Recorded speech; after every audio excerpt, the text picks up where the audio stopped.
before. In the middle of the sugya of, hold on, let's bring up the page. Hey, Avi, it's about to start. Bring up the page here. Okay, we were holding after the second Mishnah on page Hey Amud Aleph. So we know that we pushed forward the reading of the Megillah for the villagers 11, 12, 13. And if there's Shabbos, we push also for back. But if for other things get pushed forward. So, for instance, we learned about the Chagiga. So the Mishnah mentions about the Chagiga. So we finished off last week about the trees, the donations that were given to the Mizbeach, or Tisha B'Av falls out on Shabbos.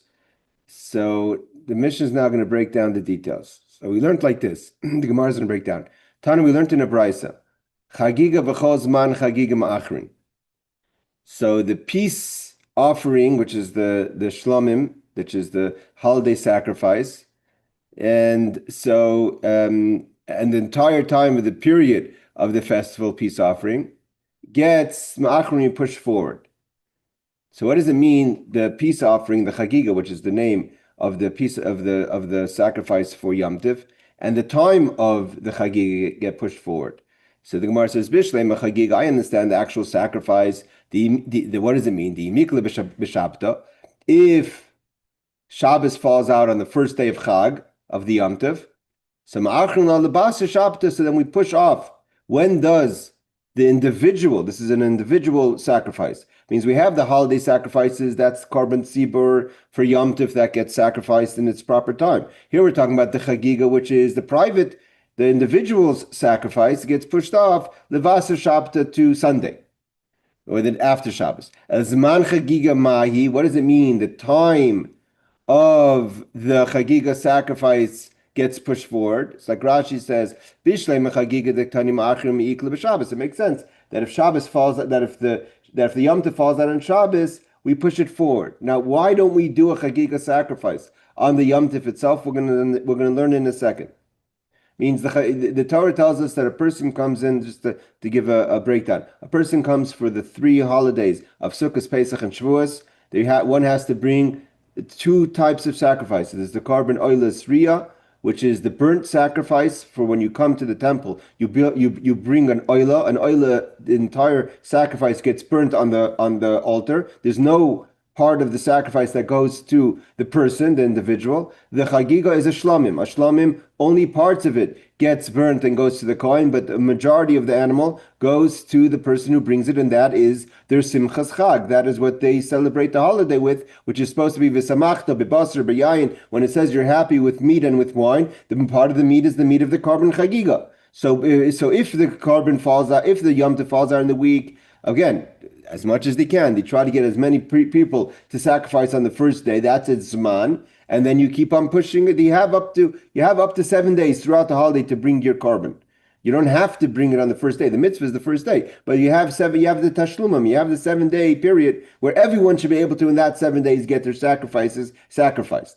But if it falls out the first day on Yom Tiv, falls out on Shabbos, no one of private individuals will sacrifice their Yom Tov sacrifices on the Shabbos, because you can't sacrifice on the Shabbos. The reason where it's permissible to sacrifice the holiday sacrifice on the holiday itself is because it says lachem, that this is something for you. So something that's for you on Yom Tov, you're allowed. For you on Yom Tov to slaughter, you're not allowed to slaughter for yourself meat on Shabbos.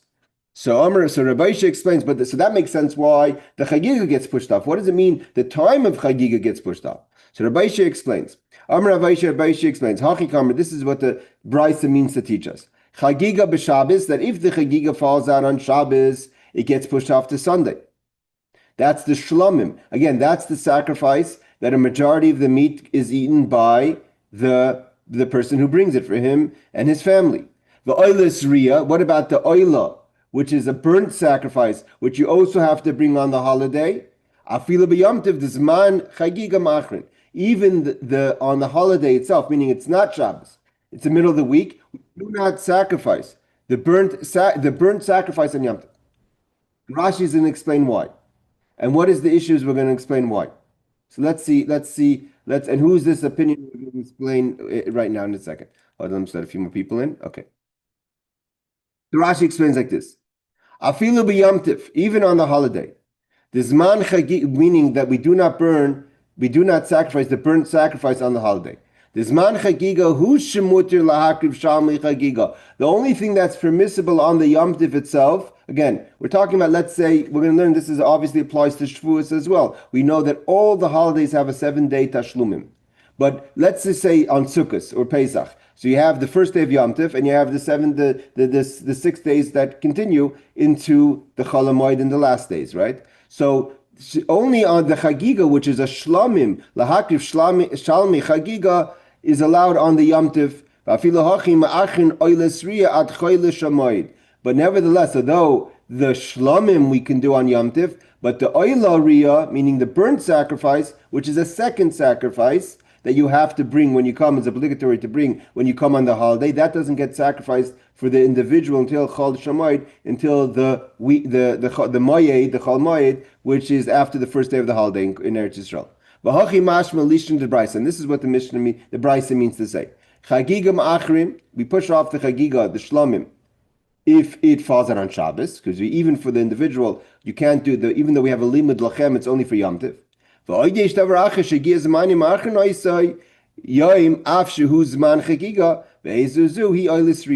another sacrifice that we also push it off. Even if its time, in theory, should be now, we push off its time. And what is that? That is the oilis riyah. It's a kind of play of the words, meaning that we push off it. There's never a time for you to sacrifice your burnt sacrifice on the first day of holiday. You're not allowed to. She chayves regel, even though it's an obligation of the holiday to bring that sacrifice. How do we know? Like it says, La yiru panei rekim, don't come empty-handed. And the Talmud teaches us in Chagiga, which deals with these laws. La yiru panei rekim ba'oilis uzvachim. You have to bring both burnt sacrifices and other sacrifices. Nevertheless, we don't sacrifice it on the yamtiv. And who is this opinion? The Gemara is going to tell us. Beis Shammai, this is the house of Shammai. The Omri ein makrivim b'yamtiv oilis. That's Beis Shammai who says that if you have, although you have an obligation to bring the holiday, the oila, the burnt sacrifice, but you don't have to do it today. You can do it tomorrow. Do it tomorrow. Okay. What is this? What is this whole argument about? What's the issue here? So we're going to learn in a second what the issue is. This is actually the first argument in the Torah, meaning to say that up until we know that the tradition, like the Rambam brings, and we have it in Pirkei Avos, that we had from Moshe Rabbeinu to Joshua, and then the tradition of Torah stayed tight, meaning to say you had who was in charge of the tradition. The Rambam gives us a list of the people that were the keepers of the tradition, all the way down until the destruction of the first base of Megillah. After the destruction of base of Megillah, it kind of cultivated into the members of the Great Assembly, the Anshe Knesset Agdolah. From the Anshe Knesset Agdolah continued, like we say in the first chapter of Pirkei Avos, we had the Shimon HaTzadik and the Genois that continued with the tradition, and then started the Zugos. Then started the peers. There was one person who was the Nasi, and the next person was the Av Bezdin. The first machlaikes, disagreement of a law, is around these questions about what if we could do the sacrifice of the Shlamim or the Oilas on the Yom Tov. So let's see what the argument is. Let's first see. We're going to get back to this Tosfos in a second because we have to first get some basis of the information. Mani, and who is this opinion? Gemara says this is the opinion of Beis Shammai, the house of Shammai. We know that the house of Shammai, obviously, after Yosef ben Yozer and Yosef Ish Yerushalayim, the two Yosis that were the Zugos, the pair, it came down to Hillel and Shammai. And Hillel and Shammai started the house of Hillel and the house of Shammai, which that's really where arguments, kind of disagreements of the law started, until kind of it was brought back together after the destruction. That lasted for 100 years. Hillel and Shammai were about 100 years before the destruction of the Second Temple. Only in the days of Rabban Gamliel, after Rabbi Yochanan ben Zakkai in Yavna, when things were really in a dire situation after the destruction of the second Beis Hamikdash, and in the time of Bar Kokhba, the time of the Dor Hashmad, Rabban Gamliel kind of locked down that very strict, that everyone has to listen to the Nasi. the ruling of Hillel, when the law was according to the house of Hillel, the ruling of Shammai, when it was according to Shammai, but majority of the times, the house of Hillel was the law. But who is the opinion that says that you would push off the Riyah, the burnt sacrifice, till the Chol HaMoed? It's Beishamai. The Tnan we learned, Beishamai Omer Meviim Shlomim B'Yom Tov Ein Seimchem Aleim. You bring the korban shlomim, the sacrifice that is the chagiga, we know it as the chagiga, which is the shlomim, which is the one that we eat from. We bring it on, the peace offering is brought. Ve'ein tzomchim aleim, you're not allowed to do smicha. What is smicha? Smicha is when they leaned on the animal. Here we have a picture, if my computer will behave and cooperate. So we have over here, the smicha was when the person bringing the korban would put his hands and he had to press on the animal, and you did the vidur, you did the confession, and you did your prayers. The problem is, like with those who join our halachic class on Shabbos, you're not allowed to touch animals and lean on animals on Shabbos and Yom Tov. So the question is, what do? You have to do smicha. You have to put your hands and do the confession on the animal. So how do you do it if you're not allowed to touch the animal on the Yom Tov? So this started the first machlokes. The first machlokes of the Yosis, of the pairs, was about if you're allowed to do the smicha on Yom Tov or not. And then there's a second argument that Beis Shammai and Beis Hillel continued in this argument. And by the way, the argument was never decided. There was never that. This kind of was the machlokes. The first machlokes in Torah Shabbat Bez started. Do we do it? It got nasty. The Gemara tells us stories of when Hillel came and Shammai came, the students of Hillel came, Shammai came. The kind of things got a little out of control with this argument. But the house of Shammai and house of Hillel continued a second argument. Let's say even if you can't do smicha on Yom Tov, what does that mean? That if you can't do the smicha, and part of the sacrifice is you have to do the smicha, are you allowed to bring? Then how do you bring the sacrifice on Yom Tov? So Beis Shammai says it's not a problem because you don't have to do the smicha on the day of Yom Tov. You could do the smicha. The smicha again is what the kohen is doing here in the picture, pressing his hands on. That's why we call smicha when someone becomes a rabbi, because it's the same idea. Moshe Rabbeinu put his hands on Joshua. That's the idea of smicha. So you're pressing your hands on the animal.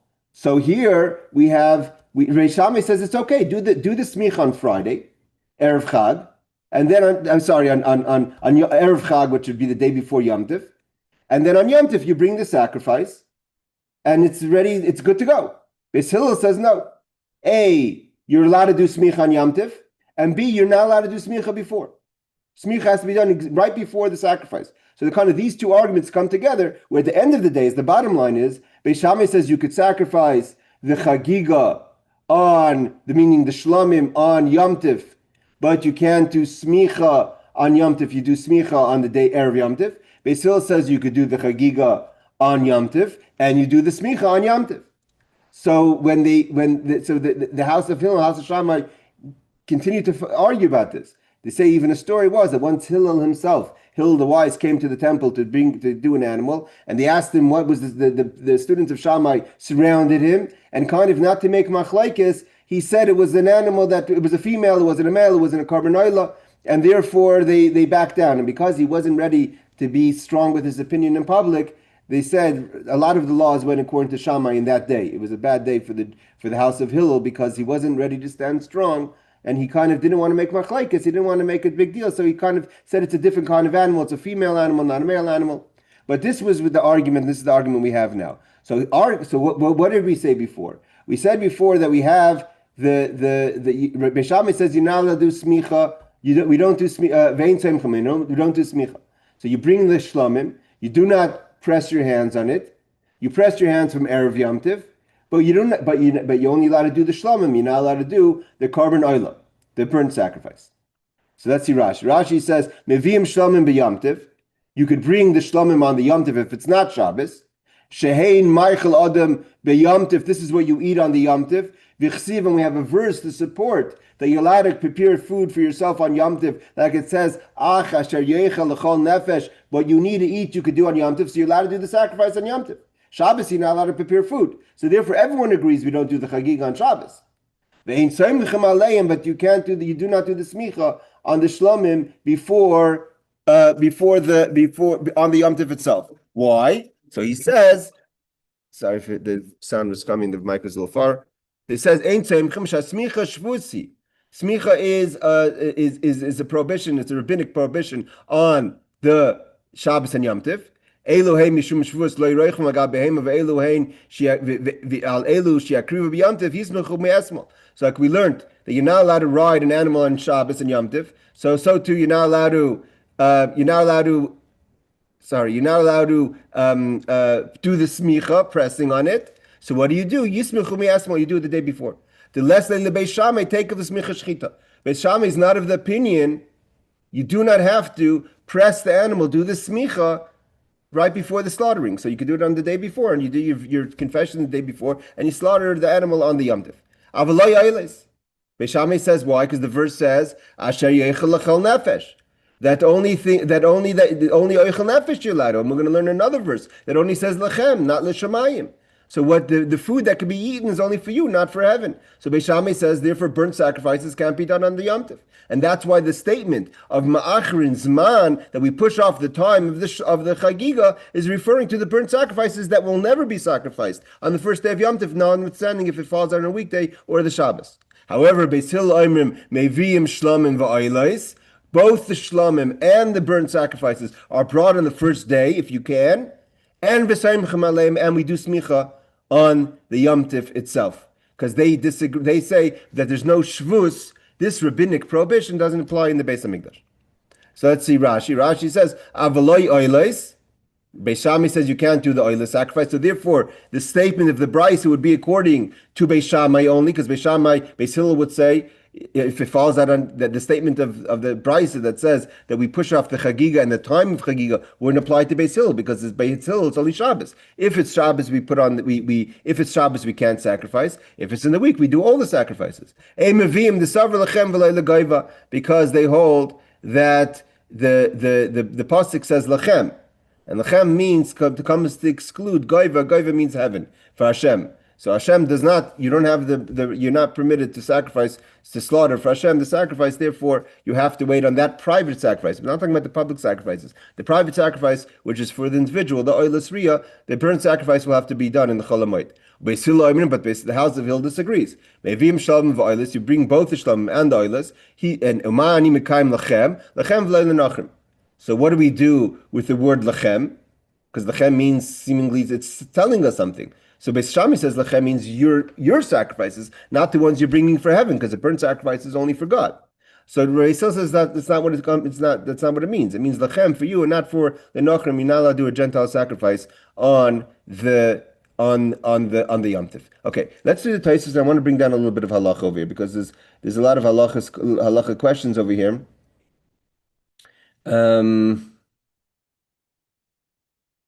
For instance, the Rashash brings down. Let's receive the Tosfos. The Tosfos says this: "Oilis ri afil b'yom tiv ma'achrin."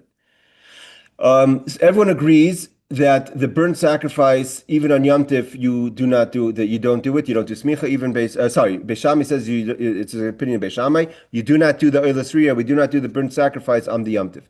Hiksha harav Rabbi Yehudah HaNasi. Rabbi Yehudah HaNasi, who was one of the Baal Tosfos, I assume, asked the question: Mihod amrin perkam in the beitza shoychet oilis nidava b'yom tiv loika umasik the omri lach mani Beis Shammai because my loitani oilis ria the haver busi tafi the afa gag the havet sorich yom tiv loika ali with Beis Shammai. This is a question basically asked, and it's in the beitza that if a person brings a burnt sacrifice as a donation, not an obligatory one that's part of the chag, so then you get lashes, because you're not allowed to bring it on the Yom Tiv. So who's the opinion that says Beis Shammai? So what if you're saying Beis Shammai, you could already just say that even the obligatory one, forget a donation, you're not allowed to bring according to Beis Shammai. We just quoted Beis Shammai says that even the oilas riyah can't be done on the Yom Tiv. You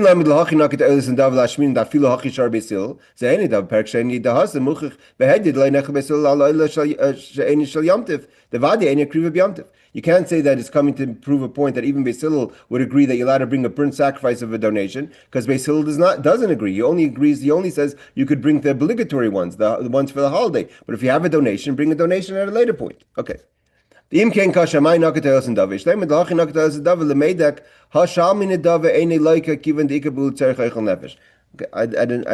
thinking to learn another Tosfos. I was going to skip this Tosfos, but we already learned it. But it means to say is that you get lashes only if you bring a burnt sacrifice. But if you bring a peace sacrifice that's a donation, you're not allowed to, but you don't get lashes for it because at the end of the day is isura mi'ika mishum dechsiv lachem. It should only be part of the holiday, but because it says lachem and it's food and you're going to eat it, you're allowed to. You don't get lashes for it. Okay. This completes the explanation of the brisa according to Rabbi Yehudah. So Rabbi Yehudah says we have a brisa that says the chagiga and the zman of chagiga gets pushed off, and he explains that this is the opinion of Beis Shammai, meaning to say that what does it get pushed off? It gets pushed off for burnt sacrifice gets the peace sacrifice gets pushed off if it's on Shabbos. Everyone agrees to that. The house of Hillel agrees to that also. No one says we sacrifice on Shabbos. The burnt sacrifice, according to the house of Hillel of Shammai, gets pushed off to the Chol Hamoed, and where the house of Hillel says no, the burnt sacrifice and the peace sacrifice could be burnt on the holiday if it's not the Shabbos. And we also do the Semichah. We press our hands on the animal on the Yom Tov itself. Okay, that's the answer of Rabbi Yehudah. So again, just a few halachic points. The Rashash brings down a question that he just never mind the question so much, but the point is that we know that we have tashlumim. Tashlumim means that if a person, you have millions of people, hundreds of thousands of people coming to the temple, it's just not possible. Pesach, the Paschal sacrifice was obligatory to do it on the 14th, right? So everyone had to get on the 14th. You can't push off the sacrifice to the 15th. But the other sacrifices, meaning the burnt sacrifice for the holiday, for the private person, and the peace sacrifice for the private person, you try to do it on the first day. If not, you have a 7-day period throughout the Chol Hamoed to do it, and this also applies to Shavuos. Shavuos, obviously, even though Shavuos is 1 day, there's no Chol Hamoed of Shavuos, but we have the days of Tashlumim that, again, you have the 7-day period, like we're going to learn in the Gemara soon, to bring on Shavuos your sacrifices. But the question is, if you want to, and you can, to bring it on the Yom Tif itself, are you allowed to? So the house of Shammai says you could bring the Chagiga, the Shlamim, but you can't bring the Oilus Riyah. You can't bring the burnt sacrifice. What happens if it turns out that the last day of the 7 days is itself falls out on Shabbos? So now you really only have 6 days. So then what about, could you bring the sacrifices on the 7th day that's Shabbos? So there is an opinion that says, the Im Chol Yom Tiv Achrim b'Shabbos, Chagiga doichaisei. The damil lizmani kavua, because then it becomes you have no option. You can't push it off to the next day. It's already after the 7 days of Tashlumim. I'm not sure why the person won't say that. If everyone knows the calendar that Shabbos comes out on the 7th day, right? It's not like it just pops up on someone. So why wouldn't we tell the person, make sure you get it in the Chol Hamoed of 6 days? Well, we know the last day is Shabbos. So that's another question. But the fact is that he brings down a halacha that from the Levias Chen, that if the last day of Yom Tif falls out on Shabbos, and for whatever reason you didn't do your Chagiga then it would push on. You would do it on the Shabbos itself, which is a big deal. Okay, the next thing he says is after the 7 days, it's too late. You can't. There's nothing to push off. There's no pushing off. There's no pushing off after the 6 days. Okay. Let's continue. Hold on a second, just to make sure I didn't miss anything over here. Okay, let's continue. He says like this. Rava answers the Braisa's complicated wording like this. Chagiga kol zman chagiga machrin. The sacrifices of holiday get to be pushed off for the 7 days, the Yemei Tashlumim. Tafi loy, but that's it. You can't after 7 days, you can't pipe up on the 8th day and say, "Oh, I didn't do my holiday sacrifices. I want to, let me do my holiday sacrifices." It's too late. You only have a 7-day period. It's not mishlei chag b'yom tif. If you weren't able to bring your sacrifices on the Yom Tif itself, a rishon shachag chagig v'hoylech eskol haregel kuloi b'yom tif achron shachag. You have until the last day to do all your holiday sacrifices, the ones that are obligatory. Over haregel, what happens if the holiday passed? It's past 7 days. V'loy chag, and you didn't get in your sacrifices. Ein chai b'chriyas, so then you can't. There's no bringing in. You can't fix that mistake. It's over. It's past the over zmani batakol bani. It's too late.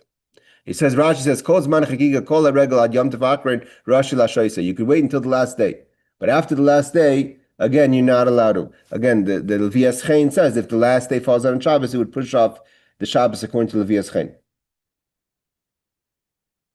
Okay, let's see Reb Steinsatz's footnotes on this. Chagiga Ma'achrin, the festival peace offering is postponed. The festival peace offering and the burnt offering of appearance, meaning the Riyah, Oilis Riyah, do not override the Shabbos. If the festival occurs on Shabbos, the sacrifice is deferred until after Shabbos. Again, this is the opinion of Hillel also. Hillel, no one says that you would sacrifice on the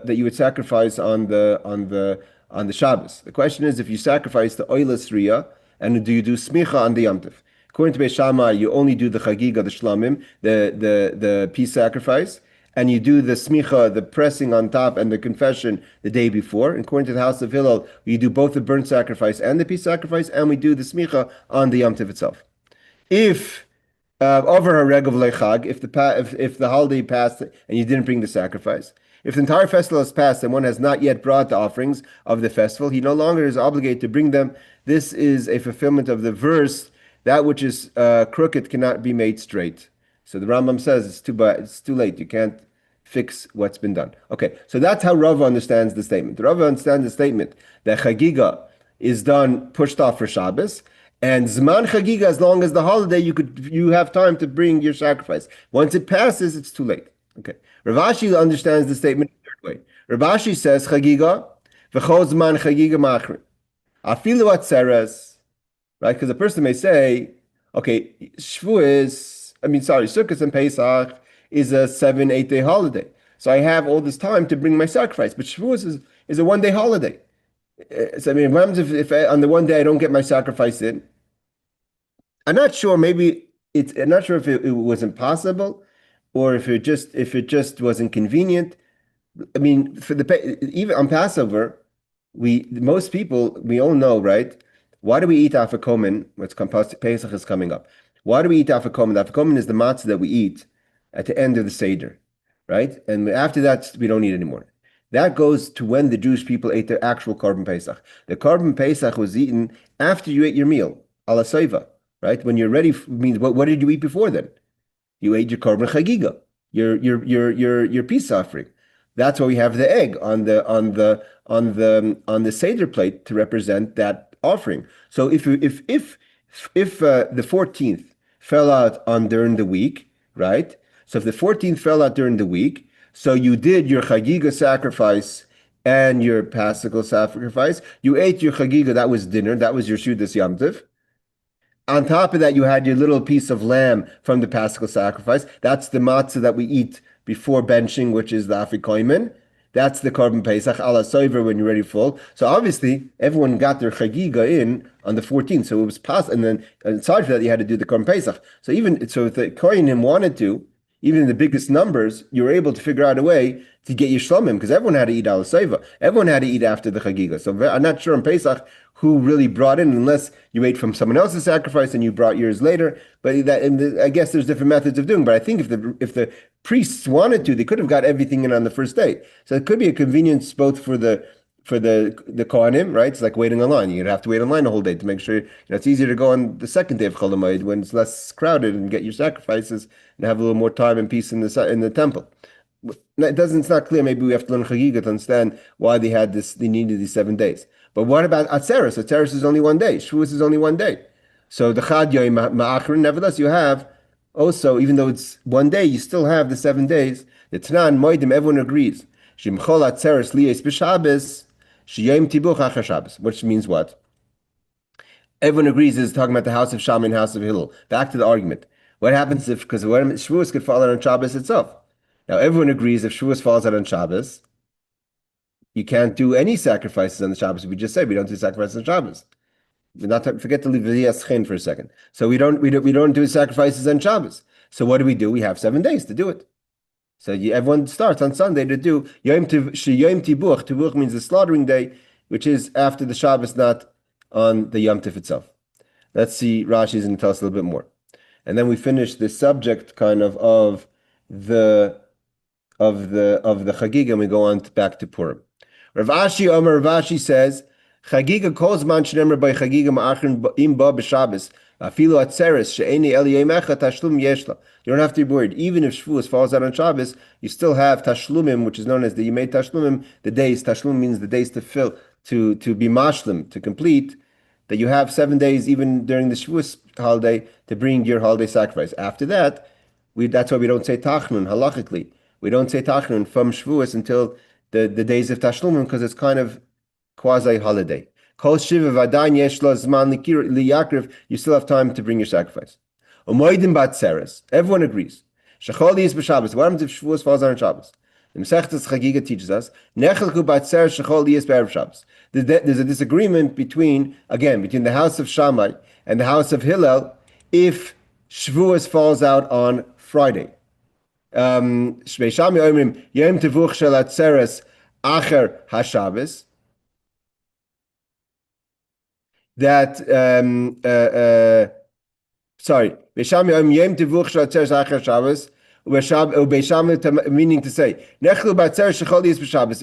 If Shavuos falls out on Friday, so Beishami says the Yom Tevuch, the day of slaughtering for Shavuos afterwards, is on the Sunday. Beishami, according to the opinion, you can't do the oil on Yom Tov itself. Okay, so the question is, when do you do the slaughtering for the oil? The house of Shammai says you can never bring the burnt sacrifice, even if Yom Tov is during the week. So when is the Yom Tivuch? When is the day of slaughtering for the burnt sacrifice? You have to wait till Sunday. Friday you can't do it because it's Yom Tov. He says you can't bring a burnt sacrifice on Yom Tov.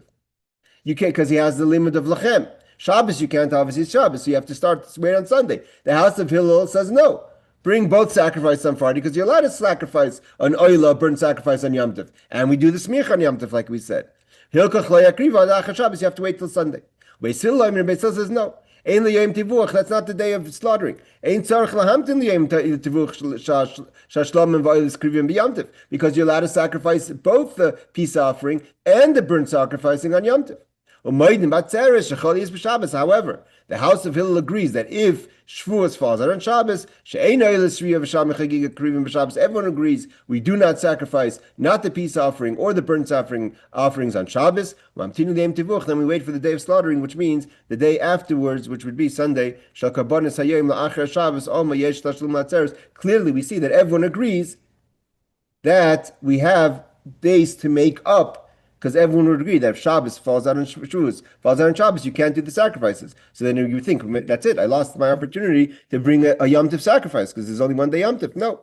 This idea of Tashlum is not just if there's Chol HaMoed, it applies even if there is Shavuos. So if anyone ever wonders, why don't we say Tachmin? What does it mean that up until the 12th of Sivan, it's called Yimei Tashlumim? It means that these are the days you have to bring the sacrifices in the times of the temple. Okay. That closes this subject. Let's continue. Go ahead.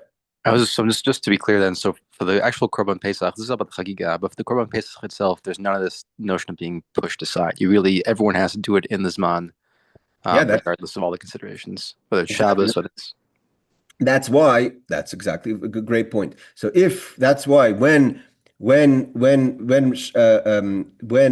our Pesach, meaning the night of the 15th, falls out on Motzei Shabbos, right? We have Matzash. We have Friday the 14th, and the 15th is on Shabbos. So Friday night, Saturday night, Motzei Shabbos, which is the Seder night, we switch around the bracha. We say min apsachim min azvachim. Why? Because then that night we don't have permission to sacrifice the Chagiga on the Shabbos. So they would only sacrifice the Pesach, because Pesach overrides Shabbos. And that's I'll get to that in a second. Pesach overrides Shabbos. So you would always do the Pesach on if the 14th fell out on Shabbos, you do the Pesach. You do not do the Chagiga because we don't do Chagiga on Shabbos. So therefore, they didn't eat the Korban Pesach halasayva. They didn't have the Chagiga. It doesn't mean they starved, but they didn't have the Chagiga to eat before the Korban Pesach, and that's why in the bracha at the end of this, before the second cup. When we say alas min azvachim umin apsachim, so usually we say min azvachim umin apsachim. That's if Seder falls out any night besides Motzei Shabbos. Why? Because first we have the Chagiga and then we have the Korban Pesach. We eat it ala soiva.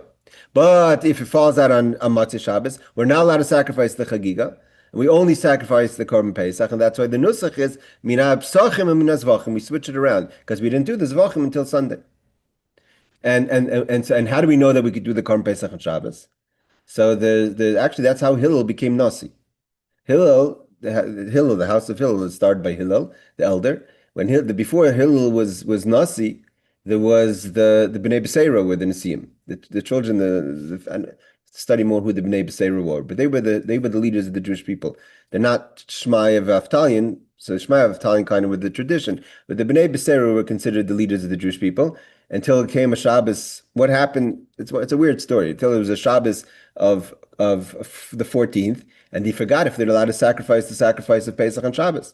And Hillel made a whole. That's the whole idea of the Kal V'chomer. The idea that we have the 13 midas of Torah is, so it used to be 7. Rabbi Yishmael took the 7 of Hillel and broadened it to 13. And Hillel used all 7 rules to prove that you're allowed to sacrifice the Korban Pesach, which is obligatory for Bo B'Yom on that mistama the svar of the Levias Chen, while you're allowed to do Achron Shel Pesach, Achron Shel Chag, the Chagiga. But he has all the Lemudim that says that you're allowed to sacrifice the Pesach sacrifice on Shabbos. And then they had a question, what about the knives? Are they allowed to bring the knives on Shabbos? And that he said he forgot. If you're allowed to bring the slaughtering knife on Shabbos, because you're not allowed to carry. So he said the Bnei Yisrael and Nevi'im, Bnei Nevi'im, and the prophets, the children of prophets, and they had them. The animal itself carried the knife, and then that's how they did it, if I remember correctly. But to answer your question in long, short version, yes, the Korban Pesach is on Shabbos, the Chagiga is never on Shabbos, and if the 14th of Pesach of Nisan falls out on the Shabbos, they did the Korban Pesach, but they did not do Chagiga, and therefore they did not eat the Korban Pesach halasoiva. The Rebbe has a beautiful talk and Ruchnius, what does it mean not to eat the Korban Pesach halasoiva? He spoke in 1951. But either way, and then the Korban Chagig was sacrificed on the Sunday of the first day of Chol Hamoed. Okay. Did I answer your question, Rabavi? Okay. Thank you. All right. You're welcome. Sure, no problem. Rabbi Lezer, the son of Rabbi Chanina, it says in the name of Rabbi Chanina, a story. This is a beautiful piece of Gemara on Rebbe. That Rebbe, the author of the Mishnah, not a netiya bepurim. Rebbe planted a tree on Purim. Now we're going to go to the question if you're allowed to do work on Purim. So if everyone wants to know if on next week, obviously you have to ask your rabbi, but if your job is something that you have to go to, but if one should work on Purim. That says Rebbe planted a tree on Purim. And it threw everyone into panic. How did Rebbe plant a tree on Purim? We'll see what the question is. So the Gemara says, V'roichatz, more than that. Rebbe, aside from planting a tree on Purim, V'rochatz b'kroina, let's just say b'kroina shel tzipori, in the wagons of Tzipori, on Shivasi b'Tammuz, on the 17th of Tammuz. And this is Rebbe, and Rebbe is not just the Nasi, Rebbe is the Nasi. There's no one else in history that has the title of HaNasi, even though they were Nasi. Rabbi Yehudah HaNasi, the prince. And he even wanted to uproot the holiday of the fast of Tisha B'Av. And that already didn't let him do. So what are we talking about? What did he do and what was his violations exactly? So here it comes in the complicated question about how do we understand, first of all, what did he do on the fast? What was the day of the fast? And second of all, why is it taka that the fast of Tisha B'Av is so much more severe than the other fasts? For instance, we don't wash, we don't wear shoes, we don't leather shoes, relationships, all the halachas that are forbidden on Tisha B'Av don't really halachically apply to the other fasts. Why don't we find all the fasts as severe as Tisha B'Av? So here, kind of that addresses that question. That's why Rebbe bathed publicly. Bekroinai shel tzipori means, however you're going to translate the word bekroinai, the wagons, but means to say he did it in the public. He wasn't hiding that he took a bath on the 17th of Tammuz, which is a fast day. So Rashi says B'kroinai shel tzipori means b'yom hashuk, in the day of the market, meaning b'frasia, publicly. B'shas hilach kroinis, when the wagons were going in and out, Rebbe bathed so everyone could see you. He didn't sneak into the bathhouse. Doesn't mean he sat there and made a pool in public. But it was obvious for everyone that Rebbe was going to take a bath. When it comes to Rebbe, so Rashi is very clear. Is on Tisha B'Av. That not that they didn't agree with everything, but they didn't agree with what he wanted to do on Tisha B'Av. We're not clear what he wanted to do. We're going to see in a second what the story was with Tisha B'Av. But about 3 things Rebbe did. One was he planted a tree on Purim. Second thing was he bathed publicly on the 17th, on the fast of the 17th of Tammuz, and he wanted to uproot the fast of Tisha B'Av.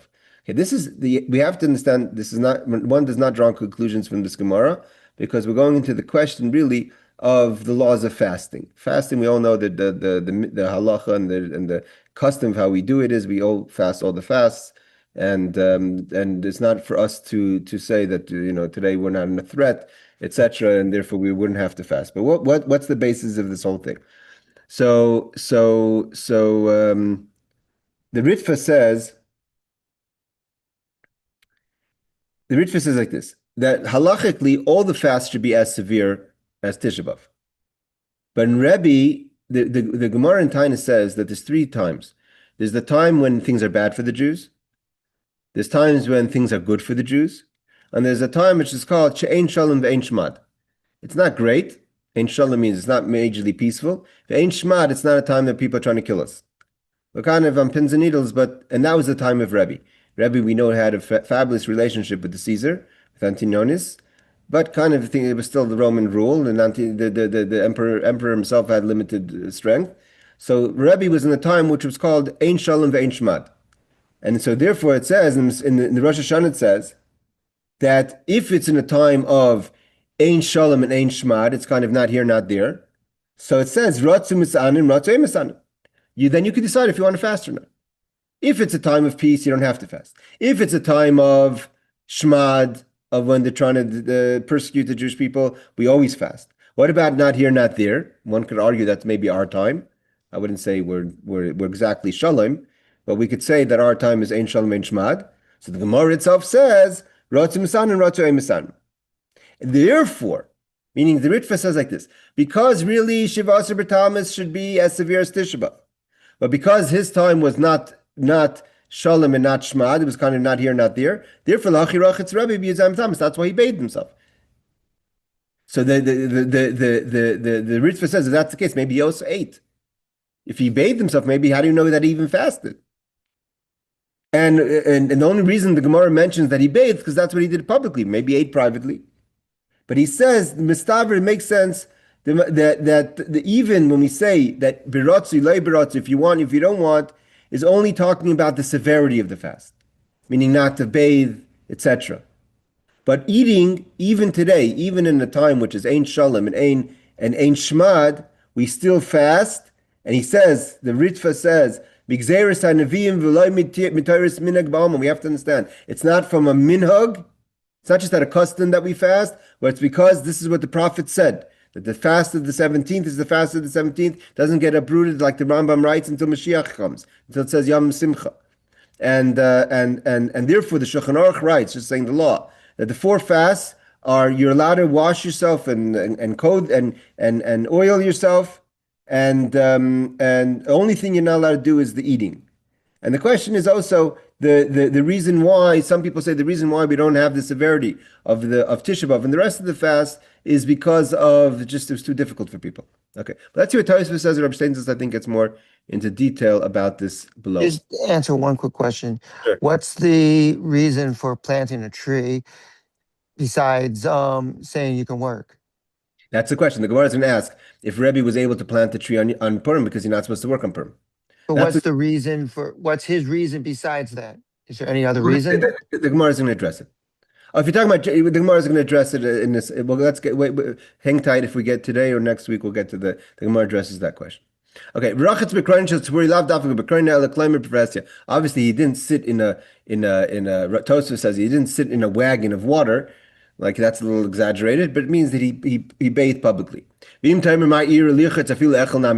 Tosfos asks the question of the Ritva, maybe he also ate. If you're saying it's because Kedetani Rosh Hashanah, we learned in the tractate Rosh Hashanah, and we actually learned it in our class before we learned Sanhedrin, Ein Sarav Ein Shalom, if it's not a time of oppression for the Jews, but it's also not a time of peace, I will comfortably say that's the kind of time we're living in now.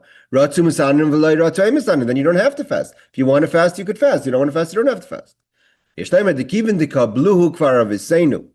this is the psak of Tosfos. Because our forefathers have accepted upon themselves. Rebbe also did, and therefore we all agree that fasting is fasting. The Ritva adds it's not a minig. He says it's gzeres hanavim, and therefore he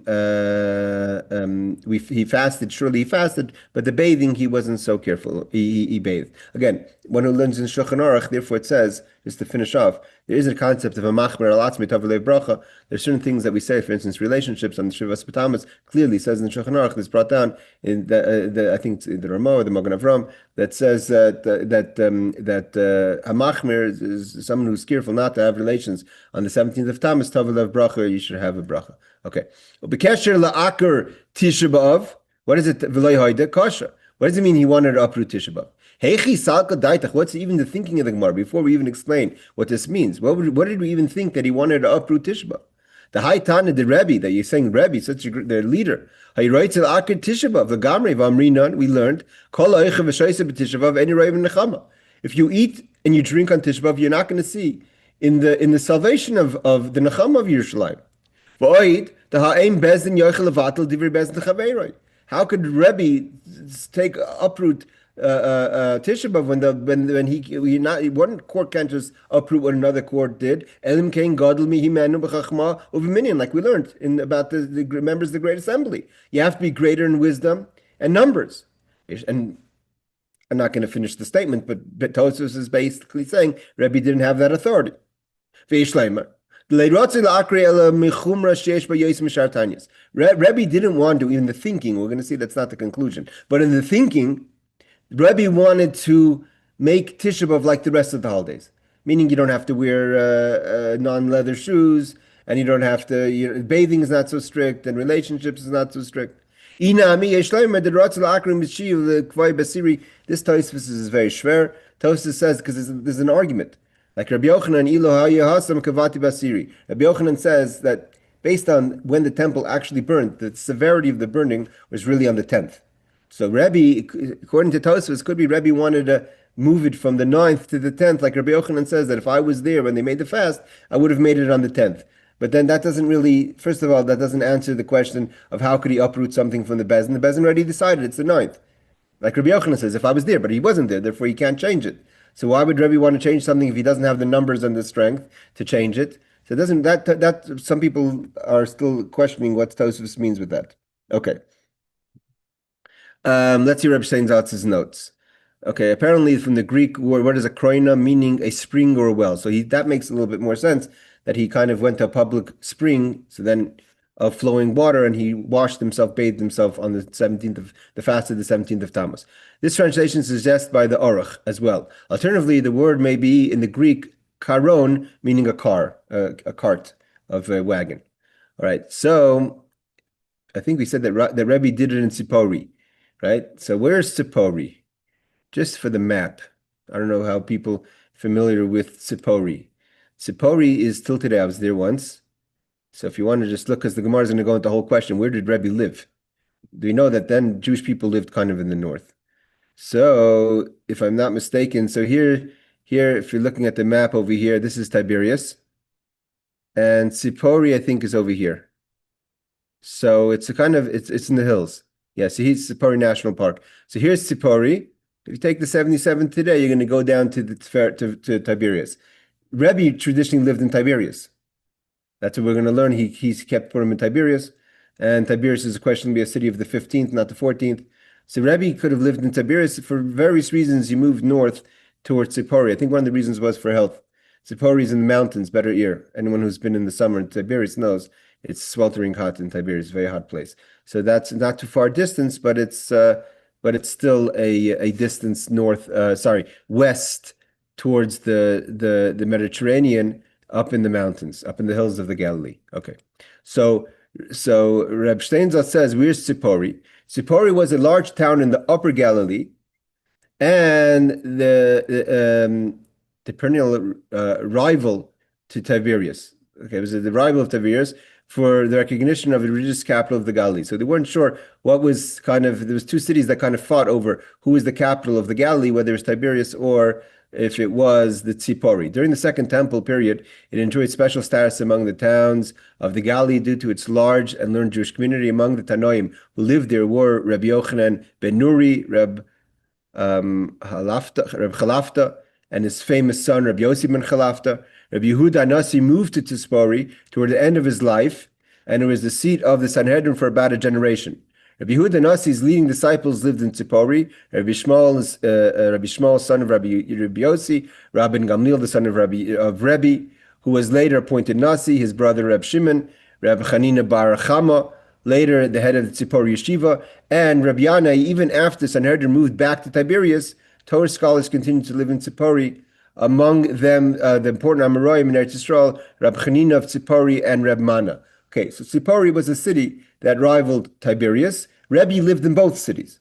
Most of his life, Rebbe lived in Tiberias, which was kind of the capital of the Galilee. And then at some point he moved up to Tzipori. So when did he bathe publicly and on Shivas B'Tamas and plant a tree and try to uproot the Tisha B'Av was on when he was in Tzipori. The Rashba writes regarding the washing oneself on the 17th of Tammuz. So the Rashba, one of the Reb Shlomo ben Aderet, writes that Rabbi Yehudah HaNasi's behavior was in accordance with the principle set forth in Tractate Rosh Hashanah, where it states that in times of peace, one need not observe the fast day of the 17th of Tammuz, the fast of Gedaliah and the 10th of Teves. In times where there are evil decrees against the Jewish people, these fasts are obligatory. And in times which are neither peaceful nor times of evil decree, right? Lo shalom v'lo shmad, these fasts are optional. During the time of Rabbi Yehudah HaNasi, these fasts were optional, yet the Jewish people had accepted upon itself the obligation to fast, even though they didn't have to.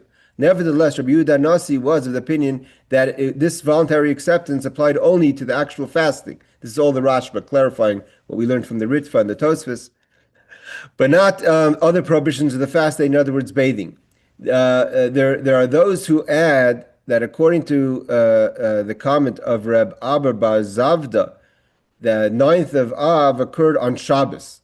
If that incident of Rabbi Yehudah HaNasi bathing on the 17th of Tammuz took place in the same year, it would mean that the 17th of Tammuz also occurred on the Shabbos and was postponed to Sunday. Perhaps Rabbi Yehudah HaNasi was of the opinion that in such circumstances, the entire fast should not be observed. Okay, so Rabbi Yaakov Emden says that could be that when he bathed was the same year that we're going to learn that was on Shabbos, and therefore the fast of the 17th of Tammuz was pushed off to the Sunday, and Rabbi Yehudah HaNasi is the opinion that you don't push off a fast. So therefore he publicly bathed, and could be he also didn't fast that year. But in general, he doesn't hold you. No one holds that you don't have to at least fast on the 17th of Tammuz.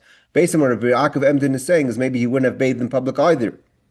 Okay, La'akar Tisha B'Av, Tosfos explains that Rabbi Yehudah HaNasi didn't seek to abolish the fast completely, but rather to abolish its severity and make it equivalent to the other fasts. The Ritva expands upon this idea and explains that according to the original enactment of the fast of the fast day by the prophets, there's no difference between the 9th of Av and the other fast. So according to the Ritva, in theory, Shiva Asher B'Tammuz also you should have to keep the severity of Tisha B'Av. Consequently, although the sages did not want to make fasting on the 9th of Av optional during the times when there are no evil decrees against the Jewish people, Rabbi Yehudah HaNasi sought to equate it to other fast days with regard to other prohibitions, in other words, bathing and wearing leather shoes. So the Ritva says all Rebbe really wanted to do was to make it less severe. Okay.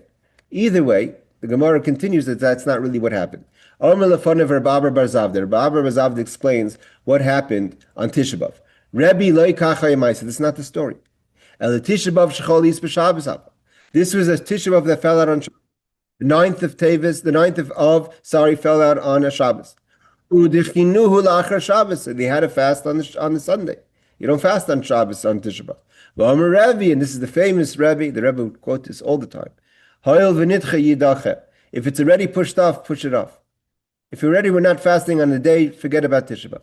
The Rabbi would use it as a way of strength, as push away gullus. If it's already pushed off, you don't have to, okay, we're going to fast the next day. It's pushed off. But the rabbis didn't agree with him. So who is the first person? Rabbi Lazar, I think it was, says, thank you, 2 people are better than 1. Rabbi Lazar named Rabbi Chanina, because you explained that it wasn't like Rebbe wanted to uproot Tisha B'Av totally, but that Rebbe just wanted to uproot it if it fell out on a Shabbos. This is Amar the fun of Rabbi Lezer, only that year. And he says, I would have made a mistake and thought that Rebbe wanted to uproot Tisha B'Av totally. He told me the truth. Okay, we have 5 minutes, so let's just go a little further and address a little bit of Aaron's question about what was the story with the tree. Okay, so he says like this. Rebbe, hold on. The Gemara goes back to the first. First of all, you have to. It's interesting. Usually, we know Rashi teaches us from a lot of places, many places in Torah, that you're supposed to keep things in order. For instance, when Eliezer meets Rivka, he asks Rivka 2 questions. So Rivka answered the first question first, and the second question she answered second. Means you have to keep things in order. We find that interesting. This Gemara jumps on the question of the 17th of Tammuz and on Tisha B'Av and forgets about the first statement that he planted a tree. First, we should have addressed the question of planting the tree, and then gone to the 17th and fast of Tisha B'Av. But it seems like kind of next to the statement we wanted to cover that issue to be able to get back into the real subject at hand, which is Purim. So Rebbe Hechinat in Purim. How did Rebbe plant a tree on Purim? V'hatani. Something else. The Gemara is just making like a statement. What do you mean? Like Aaron says, why would he plant a tree on Purim? Like, why is that an important piece of information? Obviously, it's an important piece of information. He's making a statement. Like he made a statement in bathing, and like he tried to uproot Tisha B'Av. Obviously, in that same subject, you can't say one thing was just a passive thing that Rebbe did that has no significance, doesn't mean anything. And the other 2 statements is that Rebbe is making a statement by doing what he did, by bathing in public or wanting to uproot Tisha B'Av. The fact that we included it all in one group means all 3 of the things that Rebbe did was for a purpose. So it's obviously the Gemara kind of takes it as without even at first as if it's just casual, and then asks the question. So it's a little bit interesting that the Gemara didn't jump on it immediately. But either way, the Gemara asked, Rebbe heichinot in Purim. How did Rebbe plant on Purim?